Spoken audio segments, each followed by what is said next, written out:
मैं पूजा चौहान और आप देख रहे हैं गठबंधन समाचार। महंगाई, पेपर लीक और भ्रष्टाचार के खिलाफ सपा का हल्ला बोल। जिला हापुड़ में बढ़ती महंगाई, लगातार सामने आ रहे पेपर लीक मामलों, भ्रष्टाचार और बिगड़ती कानून व्यवस्था के विरोध में समाजवादी पार्टी ने जोरदार धरना प्रदर्शन कर सरकार के खिलाफ मोर्चा खोल दिया है। जिला अध्यक्ष आनंद गुज्जर ने नेतृत्व में सैकड़ों कार्यकर्ताओं ने प्रदर्शन करते हुए प्रशासन को ज्ञापन सौंपा और जनता से जुड़े मुद्दों पर तत्काल में कार्रवाई की मांग की। विधानसभा 60 मुक्तेश्वर से समाजवादी पार्टी के राष्ट्रीय प्रवक्ता एवं वरिष्ठ नेता एडवोकेट सुधीर चौहान अपनी संपूर्ण टीम के साथ प्रदर्शन में शामिल हुए। इस दौरान उन्होंने कहा कि प्रदेश में महंगाई ने आम आदमी की कमर तोड़ दी है, युवाओं का भविष्य पेपर लीक माफियाओं के हवाले कर दिया गया है और भ्रष्टाचार हर विभाग में हावी है। उन्होंने आरोप लगाया कि पुलिस व्यवस्था पूरी तरह से चरमरा गई है, जिसमें आम जनता खुद को असुरक्षित महसूस कर रही है। धरना प्रदर्शन के दौरान सपा कार्यकर्ताओं ने विरोधी नारे लगाए और जनहित के मुद्दों को लेकर अपनी आवाज बुलंद की। वक्ताओं ने कहा कि प्रदेश की जनता वर्तमान सरकार की नीतियों से परेशान है और बदलाव चाहती है। उन्होंने दावा किया कि आने वाले विधानसभा चुनाव में जनता इसका जवाब देगी। एडवोकेट सुधीर चौहान ने कहा कि समाजवादी पार्टी लगातार जनता की लड़ाई सड़क से सदन तक लड़ती रही और आगे भी लड़ती रहेगी। उन्होंने कार्यकर्ताओं का उत्साह बढ़ाते हुए कहा कि वर्ष 2027 में समाजवादी पार्टी की सरकार बनाकर जनता के मुद्दों का समाधान किया जाएगा। धरना समाप्त होने के बाद पार्टी पदाधिकारियों ने प्रशासनिक अधिकारियों को ज्ञापन सौंपते हुए जनता की समस्याओं के समाधान की मांग की। दौरान अखिलेश यादव जिंदाबाद और समाजवादी पार्टी जिंदाबाद के नारों से पूरा सरगूंज को लाके 100 रुपए कर दिया।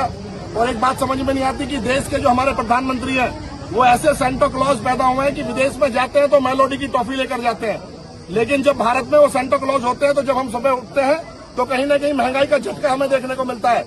और 12 साल से अपने देश में लॉलीपॉप बांट रखी है और विदेश में जाकर मेलोडी बांट रहे हैं। ये ऐसे प्रधानमंत्री है, इनको ये समझ में नहीं आता कि किस तरीके से फॉरेन नीति होनी चाहिए। जो हमारे नेचुरल अलायंस से फॉरेन पॉलिसी थी, गुट निरपेक्ष की नीति पर, जहां पर ईरान से हमें तेल सबसे सस्ता मिलता था, 8 दिन का ट्रांसपोर्टेशन था, 12% का कैश डिस्काउंट था, 8 दिन में तेल आ जाता था, उसमें इंश्योरेंस जो फ्रेट हमें फ्री मिलता था, और जितना पैसा ईरान को जाता था उन्होंने यूको बैंक में 65,000 करोड़ रुपए, जब यूको बैंक डूब रहा था, सारा ट्रेड का पैसा यूको बैंक में रुपए में उन्होंने जमा करा। एक ऐसा देश जो आर्थिक रूप से हमारी संबल हुआ करता था, हमारी रीढ़ की हड्डी हुआ करती थी, इन्होंने कहीं न कहीं अपने देश की राजनीति को पूरे विश्व में फैलाकर कभी मोदी सरकार की बात करते, कभी ट्रंप सरकार की बात करते, अब की बात ट्रंप सरकार।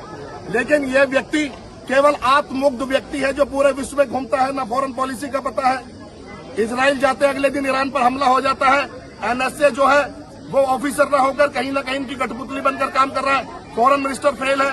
चारों चित खाने सरकार गिर चुकी है उत्तर प्रदेश में।